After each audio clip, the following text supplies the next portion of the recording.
Welcome, everybody, to this panel discussion. I'm Angela Jamieson, and I'm here joined by Vreni Renggli from Switzerland and JoAnne Pavin in the States, and I'm sitting here in Canada. So we are here on behalf of the School of Humankind. We're at schoolofhumankind.com if you'd like to join our email list. We are all about having discussions and having authentic discussions. And I think today's topic is going to be of interest to a lot of people who really want to know what it's like to be a mompreneur or a mom boss. So we're going to lift the dirty lid on this topic. Yeah.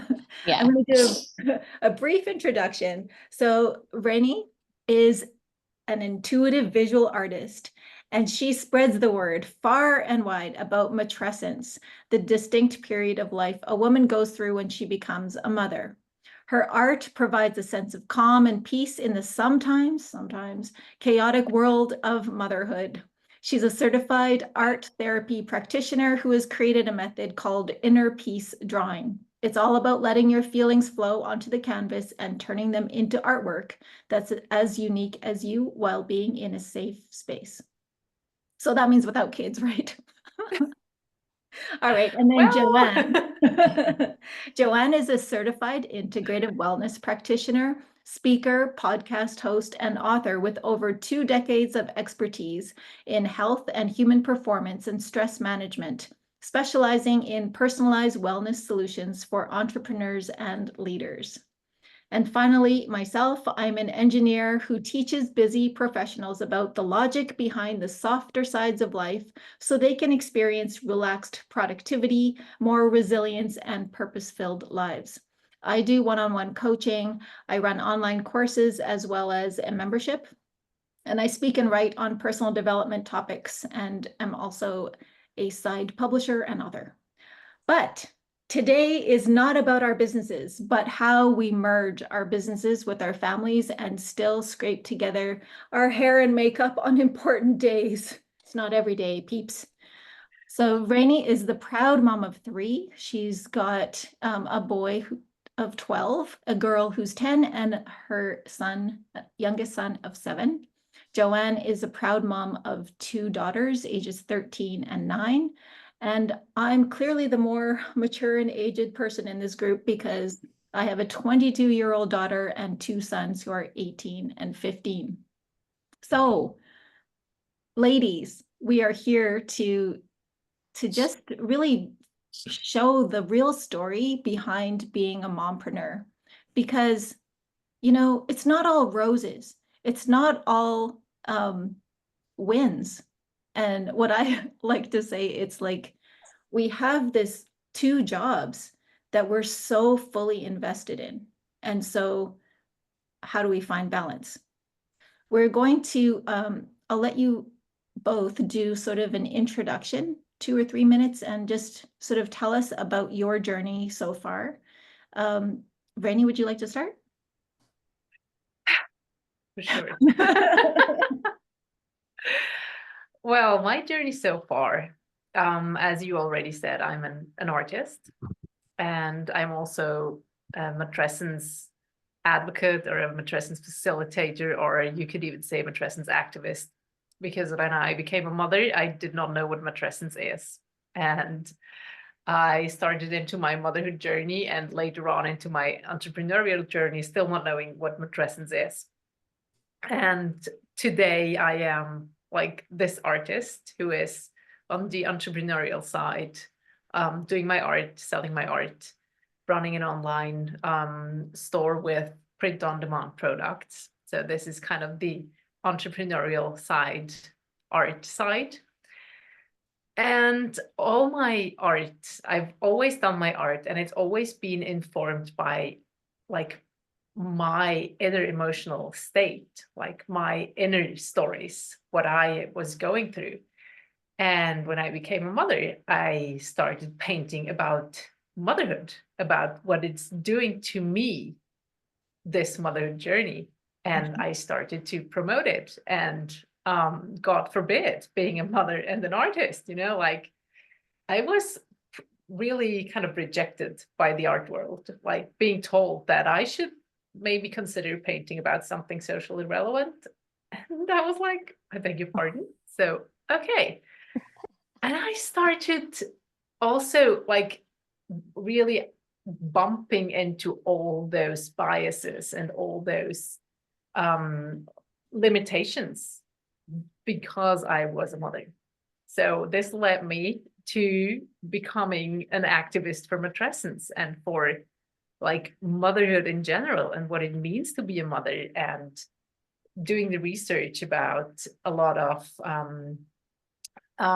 sociological studies and just what are all those societal norms, and is it only me, is it, because first I was like, that it's only me, like, so I'm doing something wrong, I have to fix myself, until I was like, no, it's not only me. So I went out there and I found the world of matrescence and the science behind what's happening to a woman when she becomes a mother. And so I trained to become a matrescence facilitator or a matrescence coach, you could say. But I like the word facilitator because it's something that I think it's just, you just need somebody to walk by your side, not really give you advice, but just accompany you. And so this is kind of another part of my entrepreneurial story, that I guide mothers through this journey, also through art therapy, and also through just coaching, just one-on-one coaching. And then, as you said, there's this other job, which is mothering, which is having this whole enterprise at home. And yeah, I think that's about it. Oh no, I forgot. I've been a primary school teacher before I became a mom, and I stopped teaching for quite a while. And I just went back into teaching this summer. So there's another role. Another Yeah. role. Mm, Keep it's a adding, lot. Vreni. It's like, we have all the time in the world. Sure. JoAnne, how about you? I was exhausted, but now I'm even more exhausted thinking about all of the things that you do. And today was the perfect day for this because it starts early, right, with the kids. And they need you in the morning to get them off to school, and then work starts, and it's one thing after another. But it's also, I work out of the house, so I don't know if you guys run into this, but then there's the kitchen or the dishes or the laundry, and so it's like, okay, trying to stay in your tunnel of work when you work out of the house. And I have worked out of the house pretty much ever since I've been an entrepreneur. I've never rented a space or an office, and I've often thought, okay, I've made it this long with my husband also working out of the house. So that's a big thing. Often I wonder if we're going to make it through the day, but we do. And so that's another challenge that's added, is that it's not just like your space, but you're sharing it with the family, the husband, and we have a dog. And so sometimes I'm thinking like, oh, is he let in right now? Because he's going to start barking in the middle of our conversation. so, so there's all these moving plates. And I think that it's really important to focus and to kind of work on your focus skills. So the time blocking that you can do, whether you close the door in your office and just stay in your office and not be distracted, or if can just set yourself up mentally daily to know what's ahead of you in your space, and then just to be really good with the boundaries, as far as like, I'm not going to handle the domestic things right now because I'm in work mode. So I think it's really categorizing what you're doing in each hour of the day so that you don't cross over, because when they cross over is sort of when your brain gets all chaotic, and then it's exhaustion in the brain because you're thinking in both roles at the same time. So that's, that's just my day today, like just thinking about motherhood and trying to work, and then also trying to keep the house up, and then also trying to, control my pet. And that's the ongoing, that's the wheel that we run all the time. Yeah, that's true. And I mean, I think I call it like you got to keep your Zoom face on because you're talking to someone, but then like your kids will come home and be really noisy. You put yourself on mute and then you got to yell at them while still smiling. And you just, you go, be quiet, I'm on a call, right? Yeah. Yeah. Or the underneath the screen kind of thing, like get out of, Yeah, I always yeah, go like, move, move, I'm move. talking right now to my screen. And the little one's wanting to know if she can play iPad. And it's like, no, you can't play iPad. Like, go away. So yeah, it's just that, but it's good to have this conversation because it's all real and it's all being done in many households around the world.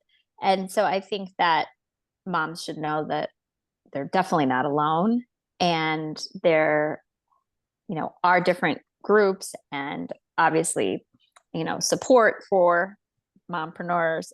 And I think that venting and seeking out, or at least seeking out and then venting to those groups and finding the support is really important.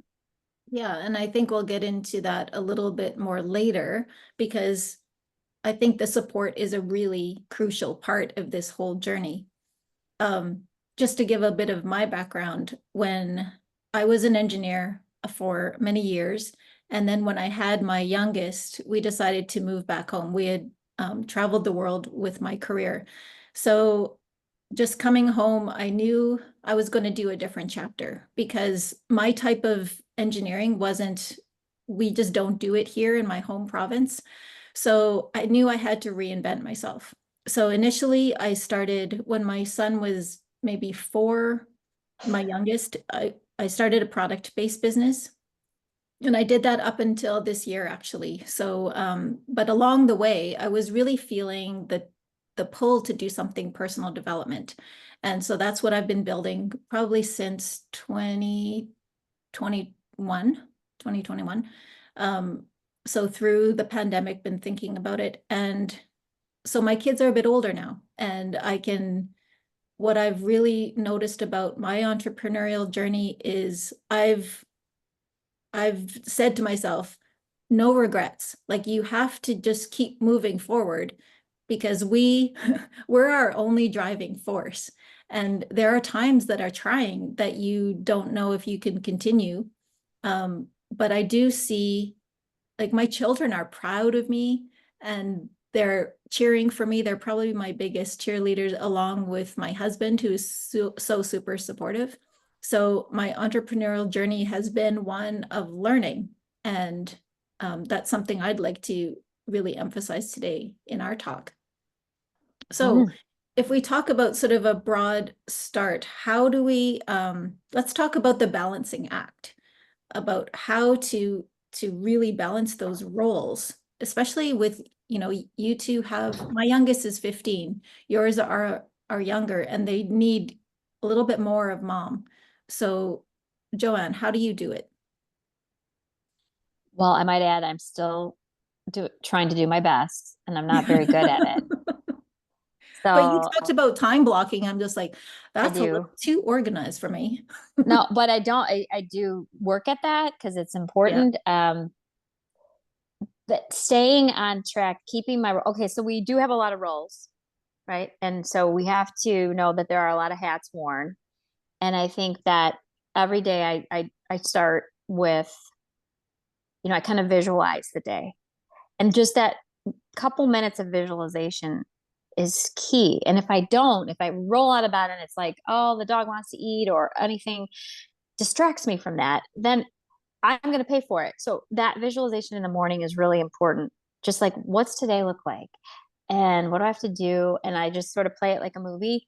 And that keeps me rolling through the day harmoniously. It usually always does. I mean, sometimes I'm thrown off track, but then it's just having that picture in my mind before I start the day. It's amazing what it can do for you. But then, yeah, I mean, I'm constantly writing out pieces of on pieces of paper. Like I have these colored pieces of paper, and I'll write out like what still needs to be done, and then not that good checklist kind of thing, but just like get it out of my head. Because what happens is we get exhausted because we're playing the list in our head, and because we're playing the list in our head, or just the things we need to do for school or for anything, that's taking our energy away. So I just have these, and they go in the recycle bin at the end of the day, but they're just get it out of my head, you know, something for the kids. I got to write it down. It's there. It's in a bright colored paper, and then it goes away at the end, because it's a reminder then that isn't in my mind. And even if it's written down in a calendar somewhere, at that moment, I know that I don't have to check it in my calendar, but it's there that I have to do by the end of the day. So it's just like simple things that keep you on track. And then I always think of myself as just this moment and this day. That's all I have in front of me. And I'm not even guaranteed the end of the day, right? So I think those things help me. Like this moment, what am I going to do? This day, what am I going to accomplish? And then move through it like little sections at a time. So I don't know if that completely answered your question, but with the way I've been feeling today, I think that that's probably the best I could do. Because I'm honestly like, today feels like one of those chaotic days. Like Did you visualize this morning? I did, but there's so much like that I did. But it's one of those days where like there's so much, and I had to kind of block each little moment off. Like just doing our call today, just made sure I got in that little correction that you needed from me. So it's just moment to moment. And even if it's the busiest, I still feel good. I think my makeup looks okay. You know, like I just like, I think like, I just thought, okay, quickly, we do everything, right? We make it look good. We do it all. But I think like doing it all, we should pat ourselves on the back at the end of the day. Like, wow, we showed up, and we showed up like phenomenally for, you know, your students, Vreni, and like for your clients that you're coaching, Angela, like, and for the project of School of Humankind. Like we're showing up when we have to show up. Like it's good. And a lot of moms do, but they don't give themselves credit. Yeah, it's those little pats on the back that we have to keep reminding ourselves, you know, that we are doing a lot, that our brains are really busy, and Totally. just to keep upright some days is a win. Exactly. Yeah. I mean, getting the kids fed is a win. Ugh. Like nutritious Yeah. food, I should say. Like not like I have throwing my very bags of chips at them and licorice. No, that doesn't count. no, it doesn't. No. Like just giving them food that's nutritious and feeding them, you know, healthy is like, okay, got them fed healthily today. Exactly. All right, Rennie, what about you? How do you do balance in your life? Well, I was listening to JoAnne, and I could talk about all the logistics as well, because there is a lot of logistics to do. Like a lot of planning goes into this, only the role of the mother already, and then the role of the entrepreneur comes on top, right? But what I was thinking about when I prepared for this panel was more of the internal battles, or what I have to set up internally, because this is what I struggled a lot with in the beginning, especially in the beginning when I started this, because I stopped my teaching job, and I had my second and my third child, and I was a stay-at-home mom. And I did my art, but only like for my personal enjoyment. And when I decided to create a business from my art, I had those internal struggles I was fighting, that I would block this time to go into my studio, and then suddenly something else would happen, and I would always jump onto the other thing. And I started wondering why. And it took me years and a lot of reading papers and studies, and it's not everybody's cup of tea, but I love reading those scientific papers about motherhood. And in one paper, I found this definition of the patriarchal motherhood. And it says that the patriarchal motherhood ideology denies women selfhood outside of motherhood. Mm-hmm. And I was like, this is what I'm actually fighting, you know? So whenever I try to build something new, you know, like build this business for myself from something that I really enjoy doing, I kind of, well, you could say sabotage myself, or just something gets in the way. And I realized that this does not happen with paid work. You know, when I go teaching, this does not happen. So the paper was written in 1994, and things changed since then. So I think we're now allowed to have a paid job outside of motherhood. But everything that kind of goes beyond is somehow not allowed, So, and this is like just talking for myself, and it could be just my imprinting from my upbringing and my culture. So I'm living in Switzerland, and we have I think we still have very traditional gender roles here. So for me, overcoming this and giving myself permission to pursue this art business or this entrepreneurial journey was like the biggest challenge I had to overcome to become able to go to the kind of time blocking thing, so that it worked. Mm-hmm. And I think that's something I never heard somebody talking about, when I started this. It was all like, manage yourself better, or it was all on the logistics side, on the kind of mindset side of making things work and organize and whatever. And I had it all organized. I had it all set up. I had my babysitter, and I realized like this was my biggest stumbling block in the beginning. Mm-hmm. And that's a huge one, and something I've been reflecting on myself, because I'm doing a talk next week at a conference, and it made me reflect upon, because one of my ex-colleagues, former colleagues, she was talking about, she's now like executive in a consulting company, and she has a young son. So when he's off, when it's summer and he's off of school, she doesn't really know what to do with him, because he's home alone, and you only feel like they should do digital stuff for so long. So she was saying, I wake up early and I do my work before he wakes up. And then, while he's getting ready or starting his day, I continue work. And then in the afternoon, we go do something. And her comment was really interesting, because she said, so I maintain my productivity and I can spend time with my son. And I went, wait a minute. Have we as women bought into this patriarchal society that says you are productive only when you're being paid?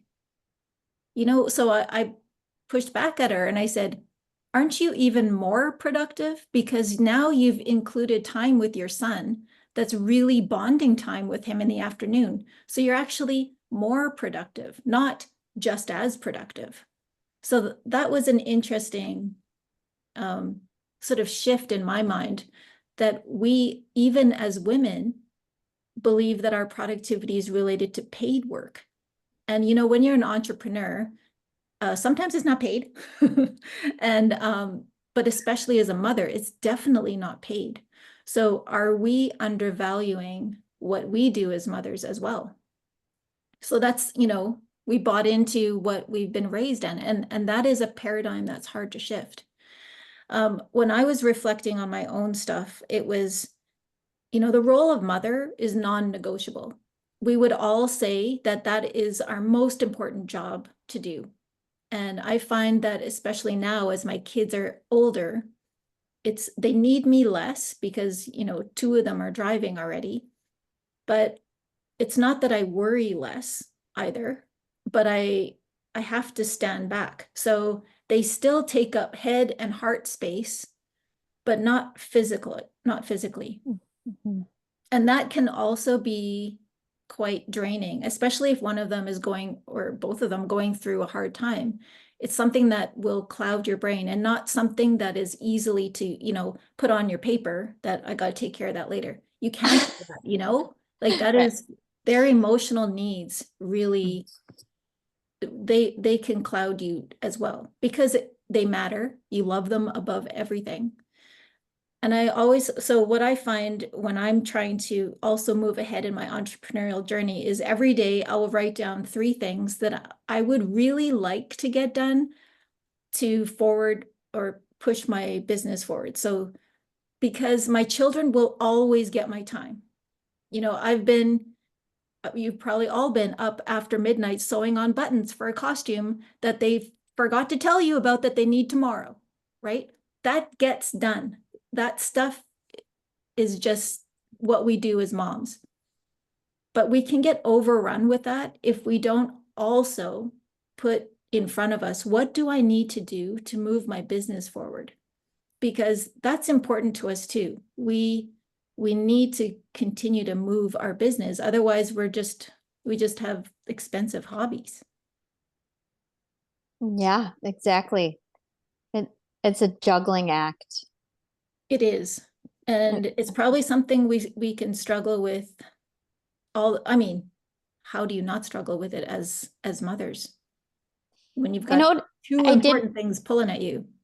exactly, and I do know there's a guilt involved. Sometimes I feel like if I'm not pulling my weight or, contributing, that I I don't know, there's like an internal guilt that comes over me, like, oh no, I've got to work harder because I want to show my husband like I can do this. I can help, I can, provide, whether it's the taxes or the school bill or it's, the vacations. Like I want to know that my chunk of income is putting us in a good position, that he knows that I'm like, and he doesn't put pressure on me to do it. He doesn't. It's like an internal pressure. Yeah, I so mean, let's talk about that, JoAnne. yeah, it's an internal thing I mean, he's never said like, you need to wake up and you need to start, go to work. I've had my children. Thankfully, he was the kind of husband that let me stay home when they were young, very young, and just resurrecting my business. And I had children late, 37 as my first child. And so for 15 to 17 years since I was out of university, I was working. I had become an entrepreneur right away. I had a startup. I had many different businesses, and I was used to making money and living my own way. And then having the children was like, getting married was one adjustment, obviously, but then having the children was like, oh my gosh, I spent like probably a year or two after my first child, like just in a depression. And it was not postpartum, so to speak, but it was like more of a mental depression over that I lost the identity of my business person, or like I see Jo Vreni going, that's matrescence, JoAnne. yeah, right. And I don't know if you guys saw that Mariko, hi, she joined. Do you see her? Yeah. She's okay. So you Yeah. saw Mariko. Hi, Mariko. And so I don't want to take up talk time, but I just thought, I didn't know if you guys saw her come in because we were all pinned. But yeah, so I just feel like that is an ongoing battle. I have not conquered that one. And I am not, there are many women who are the breadwinners too, that and then they battle with that they're the ones pulling in the income, and then they're thinking, okay, already, like, can you come up to my level? Because I have a lot of friends who are running, multi-million dollar businesses. They're women and they're very successful, but they're the ones who are making the money for the family. So I think like there's both sides. There's always both sides. It's like they feel like, oh my gosh, am I going to be like this forever? When is my man going to come up to my level? Or us as like, when can we show them like we want to give what we can give, but also be that mother role, the nurturing, put the meal on the table. And that might be kind of old school, but I still hold true to that because it's part of my nature. Like I want to provide the nourishing meals. I want to hold my kids. I want to be the loving mother that my mother was. So it's continually morphing and evolving, right? With time, with our times now in our modern world. So I just want to clarify some of your verbiage, because you said your husband let you stay at home. Did Yeah. you want to? Like do you think it's a let, or do you think it's a joint decision that you really wanted to do this and you decided as a couple that you were this was the way it was gonna be? Yeah, I mean, we did decide as a couple. So to clarify that, yes, as a couple, we decided that I would be home with my newborns. Yes. And then he was like, well, whenever you want to go back. And I did a little bit of part-time stuff as soon as, I felt comfortable with my second, not with my, first, with my second, I did. Yeah. So it was just kind of a conversation, and it was like, okay, do what you feel comfortable doing. Right. Okay. Yeah. But So this whole guilt thing. So Rennie, shed some light on this for us, because is this part of matrescence in terms of Yeah. like, there was a few things that JoAnne touched on in terms of her own feelings of guilt when she became a mother. But then there was that entrepreneurial side for with these successful women, which is not matrescence, but we can maybe comment on that later, who are Yeah. looking at their men a little different. But anyway, you talk about the guilt, the feelings of There these is so crazy much. feelings with motherhood. There is so much in what you both said, and I think first thing I was thinking about, or when you talked, Angela, was that, your kids are older, but they're still taking up headspace, and like your relationship to your children is still evolving, and this also takes up your energy, your capacity. And the period of matrescence is not only the first, let's say, month or year, it's really ongoing. So some argue and say like it's forever. It's when your children will have children, like your relationship will change again. And this is also the development of your identity as a mother. So then the other thing, like the guilt thing, it's interesting that you picked up the wording of "he let me stay home." So there is so much in this, that you stayed home and you did the job of mothering. You took care of those children. And we're back at what you said, Angela, before, that being a mother is not paid, so it doesn't have value. So even though you stayed home and you did the mothering job, you felt as if you're not contributing enough, or you kind of lost your entrepreneurial side, or your entrepreneurial identity. And the feelings of grief and just feeling this loss of identity, this is very common, or it's actually what matrescence all is about, or a huge part of it is this feeling of I lost myself. I don't know who I am anymore.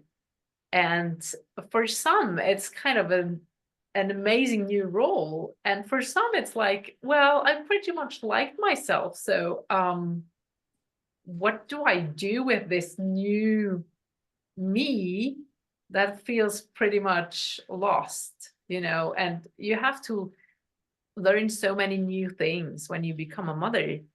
And oftentimes there is just no space to explore those feelings, or to explore what's happening to you internally.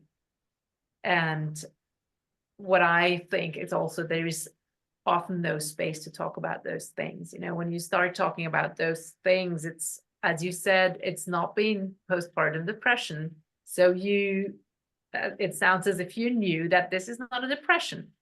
Mm. So I wonder, did you talk to somebody about this?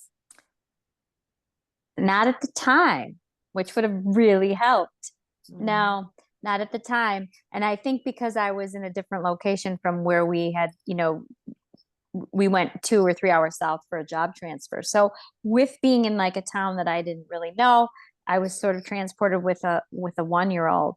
And that was part of it. Like I was in a new location and I had a new identity. Like I had just left a wellness business in the studio that I thought everybody knew me. I had income, I had a life, I had everything that I thought I needed. And then it was like, oh, let's drop her in the middle of nowhere. And so that was tough.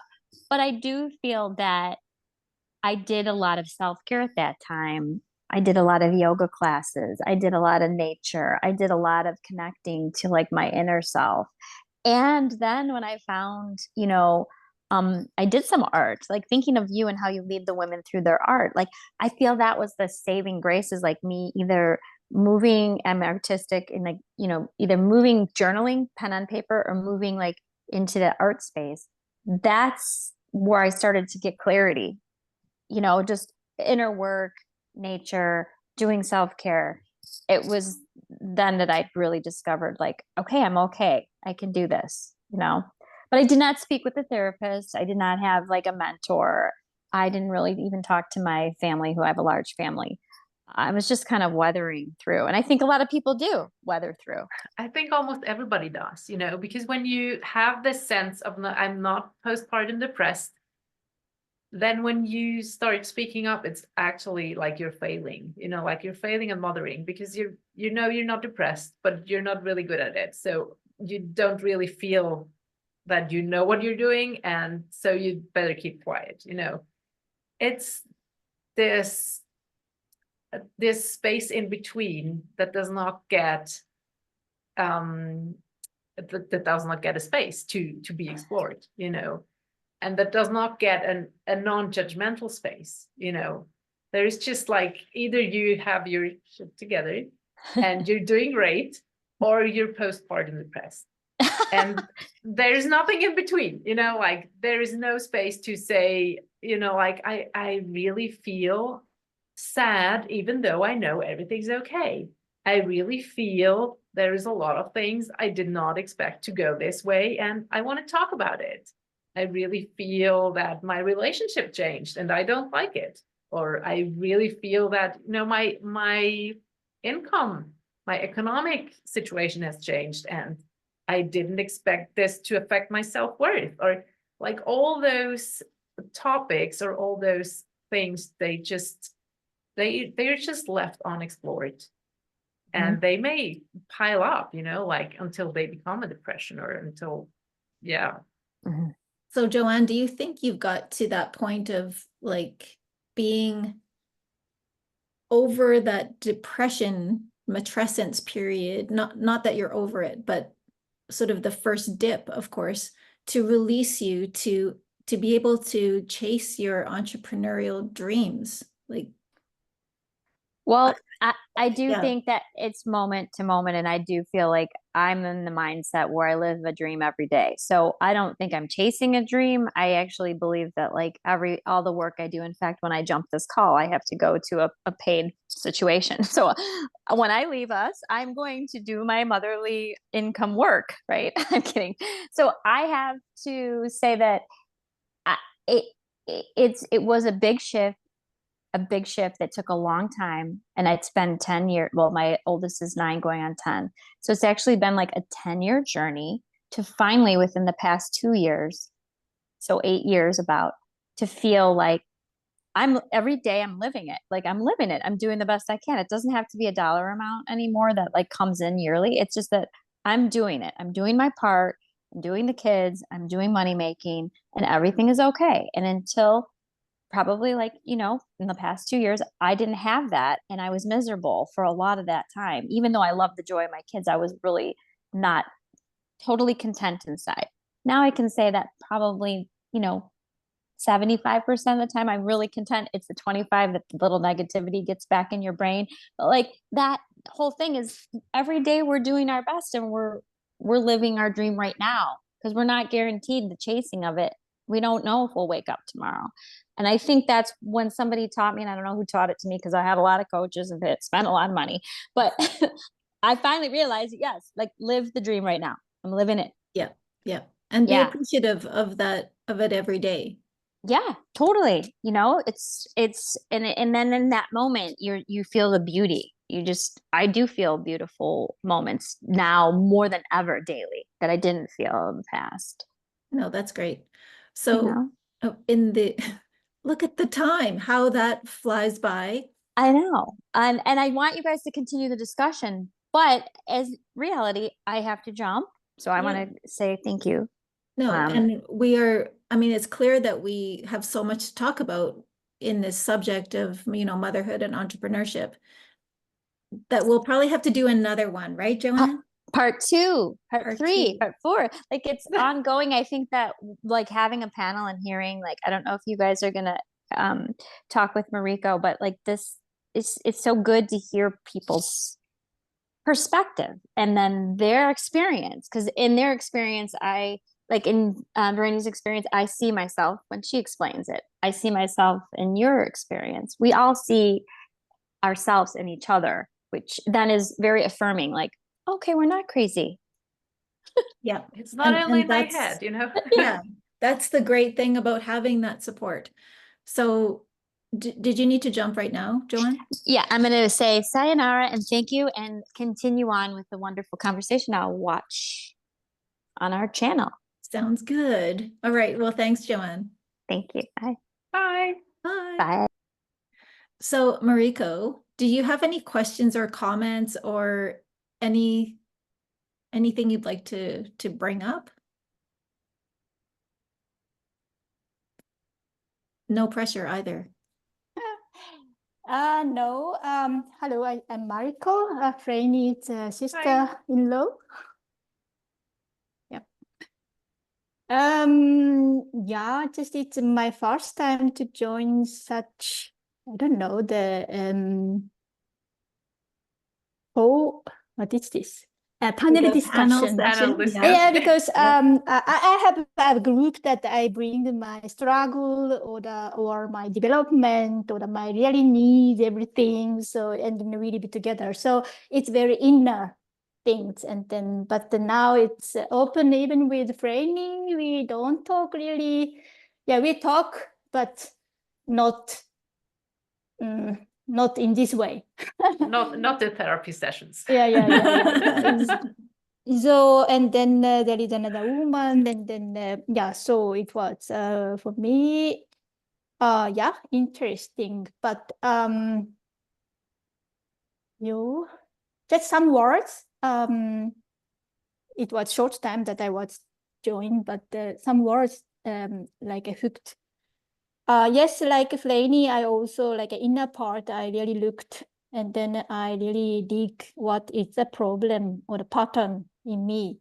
So why do I not go further about my like a career or what I want? But recently, I really somehow find a solution or a good way. Just ask people. It was very difficult, but it's not only my husband's job. There are so many people who can help me, and then they are now happily or just they like to see me more joyful. So if they help, some good energy is Yes. happening. So yeah, and the children are happy. Actually, I spend time less with them, less and less, but I can be more relaxed because I know that I have time. I do what I want. Yeah. So yes, in a part I continue. And then you, Angela, talked about which word do you use? Like it's not expensive hobby. Huh? Yeah. So yes, I want but also productive parts. It's not only about money. Because I have now space, I can make like from apple or the pear some kind of product, juice or the mousse or yeah, this kind of things I feel more abundant. Yeah, so it's in me good balance to go for my business. This part I want to more really pile up or I feel more. Yeah, but this part also by asking people now I can have more. Earlier I did tofu making and then selling in business, but at that time when I go to the business, I totally break my family, children, a child, and then a relationship with my husband. So I either this or this. So I stop my business. But now I feel I can do that if I want. Just I need to realize that I want both. So did you hear the quote I was mentioning at the beginning about the patriarchal motherhood ideology?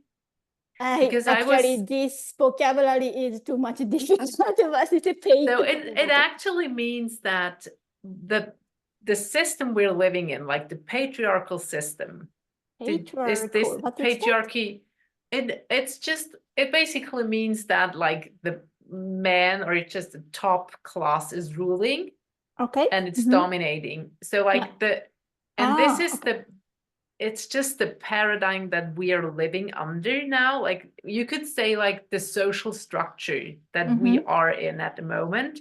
Yes. And this ideology says that it denies women a selfhood outside of motherhood. So it's not allowed to have an identity outside of your role as a mother.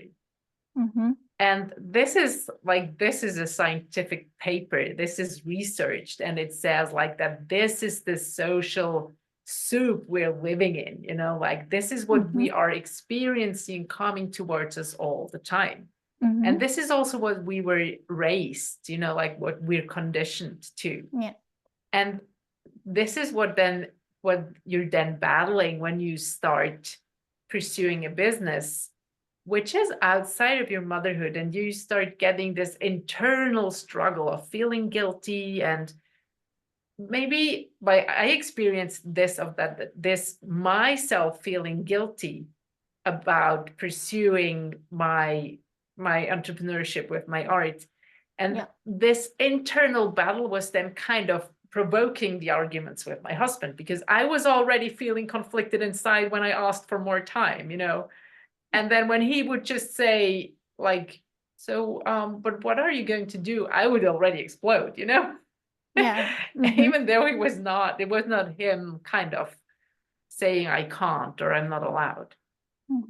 And I think this part is when you say like the internal thing and you realize they can go for both. This is such a huge success for yourself, like personally, isn't it? Yeah, it was big change. And then